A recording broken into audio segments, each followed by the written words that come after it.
guess.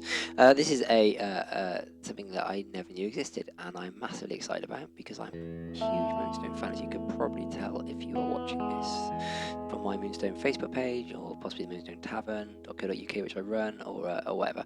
But yes, I am a big Moonstone fan, and I had no idea this existed. And this is after 20 years of following the game, interviewing creators, doing a billion Google searches to kind of find anything about Moonstone that I did not know. So it turns out that in the British excellent Amiga games mag, CU Amiga, which I remember fondly reading when I was a child, there was a demo disc in 1991 where Moonstone was on it. And two things that got me especially excited when I saw the Moonstone auction, the eBay auction of this, were whoever was selling it, who had a brilliant CRT monitor, by the way. I'm playing this on a Royal LCD. They were taking some screenshots of the title screen, as you can see now, which has got a different font to the final Moonstone game, which was more of a bespoke kind of effort. But this is really nice. I mean, it looks a bit more generic, but I really like it. I like the kind of blood red colour. It looks a bit foreboding. And another thing, which I'm going to get onto in a minute, which particularly piqued my interest from the screenshots in the eBay auction. So this is a very basic demo. It's basically a knight versus knight combat fight. So there's no big beasties in here. Kind of gives you a nice little display of the swordplay in Moonstone, which is obviously which was obviously pretty well developed and pretty fun. The gore switches in here. Gore being fairly new in the gaming scene in this pre kind of Mortal Kombat kind of era. Interestingly enough, though, the gamers already had, especially home computer users, already had Barbarian at this point. So actually, funnily enough, the knight versus knight combat with its beheadings, which you'll see a bit of in a minute, probably weren't that shocking or unusual to people, because they kind of probably sort of thought this was a bit of a rip-off. Obviously, the rest of the fights and the gore in the main Moonstone proper were of a kind of different level almost, but people weren't to know that at this point. So yeah, there's two facets to this demo. There's the head-to-head fight, which is between the blue and the green knights. Embarrassing, I can't even remember their names anymore. Edward and Godber? Could have been Geoffrey. I don't know. I can't remember. A bit bad, really. And a battle against a Black Knight. Now, this is the second thing that I want to talk about. So let's just jump into a fight. So yeah, embarrassingly, I don't, because I'm a dad and a corporate drone these days, I don't tend to play much, especially on my PC. So I don't have an Xbox pad or a PlayStation pad or a joystick connected. All I've got is my keyboard. So let's see how we get on here. So straight away you can see that the fight is a lot more kinetic. There's a Black Knight. He's blocking. He's actually blocking. He's dodging. He's doing loads of stuff that basically the final AI Knights just didn't do. Mostly this is a really, really good thing, because anyone that played Moonstone to any extent will remember that the Dark Knight fights were total wipeouts, because they were so boring, because basically no one ever lost to them. So what you'd end up doing is beating the crap out of this guy around the stage for about 30 seconds, because that's basically how long they lasted, depending on how many hit points they had, stealing their sword of sharpness or whatever, and making your way away from them, because they tended to follow around the map like magnets until you killed them like 3 or 4 times and then they were dead.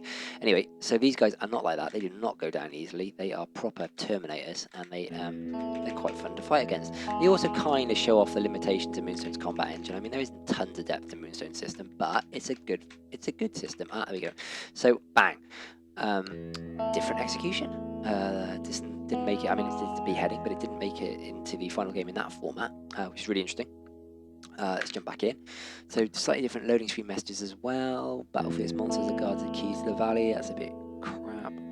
So the messages got better, the loading screens in the end. They were quite long loading screens, so the messages kind of needed to get a little bit better. So let's keep going. So very interesting background here. Kind of almost looks like a sunset or a sunrise. Also slightly ugly. And this brings me on to my second point, which you'll definitely notice by now. Providing you can actually see this video, because I'm playing it on full screen and I'm apparently recording it in full screen, but I'm pretty sure when I go to view this video it's going to be in some tiny little shadow window in the middle of the screen, which is really annoying. I'm not sure much I can do about that, guys, so I'm really, really sorry. But the Knights, the Dark Knights, they're black. The Black Knights, they're black. That's sounds quite obvious, but actually, does anyone know, play Moonstone? these dudes were purple in the final game. Like I said, when I was a little boy, I'd walk around going, but you know, where are these dark knights? Yeah, I'd kick the crap out of these easy purple knights, but where are the black knights? Where are they? Turns out the purple knights were the black knights, obviously, but they're actually black in this, and I wonder why. I mean, I'm thinking maybe it's to do with the well, not collision detection, but the fact that they kind of blend into the background a little bit more when they're not purple. But to be honest, I'm not buying that, and I think they look cooler in this. They're not only more badass from an AI perspective, certainly more badass from an AI perspective, but they look cooler as well. So, this is a very basic forest background. They definitely beefed up the backgrounds. I think they. I'd say the colours. I think the final backgrounds are also more colourful, and they're more. I'm not. I'd have to go back and play the original to definitely confirm that. Get some good. Oh yeah. Oh yeah. I tell you what, guys. You never really lose it, do you? It's kind of coming back. It's coming back. Black Knight again. So let's see what visit the Mighty Mage's Tower. So the mage is Math, I guess. I think he's name checked in the final version.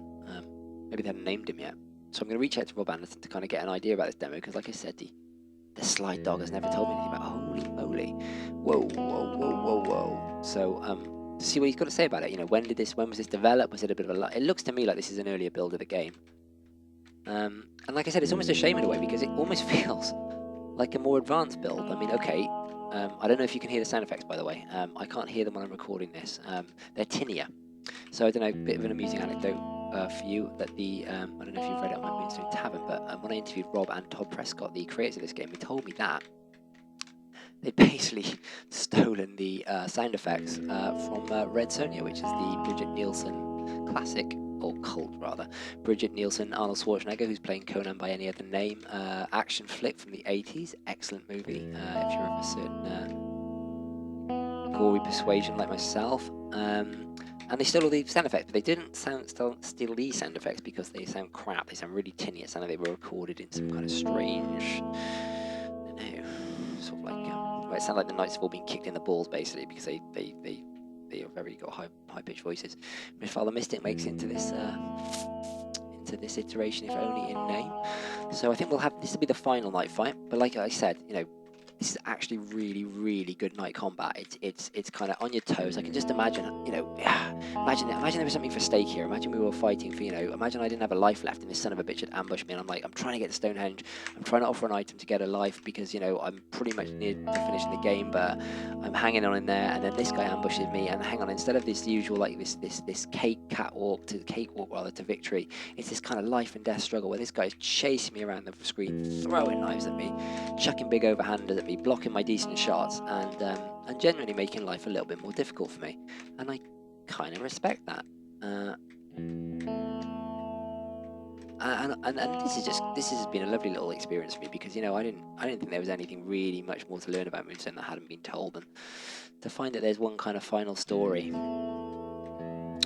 is just really nice. Oh, I forgot about that move. Did you do that one? I think it's, yeah, there we go. Oh, I bet you can't hit him with that. Let's see if I can hit him with that. Bang! The thing is, the trouble with this game was the overhead slice was always your de facto go-to shot. Ah, there we go. I really like that kill animation. It's I can see why they didn't make it into the final game. I don't know why they didn't just have them both in there, but I really like it. So instead of a side-on decapitation, you've kind of got it the front on when he's almost facing the screen, his head bowed, bang. And it looks a little bit confusing, and it's definitely not as clean as the final animation, but it's again really interesting. Key, not keys, it's 4 keys. And yeah, so obviously this is not going to be particularly dramatic. But like I said, you know, it gave the impression of combat that you were fighting against a really skilled or a decently skilled human player, and I think that's something that was missing from the final game. And I'm not really sure why it made it in, but we just absolutely walloped this guy. And I think we'll sign off, because I think that's pretty much all I got to say about this. But again, like I said, really fascinating find. Kind of made my day, made my week. I'm not quite sure it's made my Christmas, but you know. And yeah, I mean, the great news is the ROM is actually available on the internet. I bought the physical version, but you can actually find the CU Amiga ROM. So I'll make that available, or I'll at least pop up a download link to it, and you can all kind of try this out yourself. And in the meantime, thank you very much for watching the video, and I don't think I've been making a habit of this, but it was fun, and I think maybe one day maybe in the future when my brother comes back from his little quests around Europe, we might just break out Moonstone and have a final recorded 2-player quest and see once and for all who is the better Moonstone player of the two in front of a proper audience, and put it all on the line. So in the meantime, thanks for watching, and have a very Merry Christmas. Take care.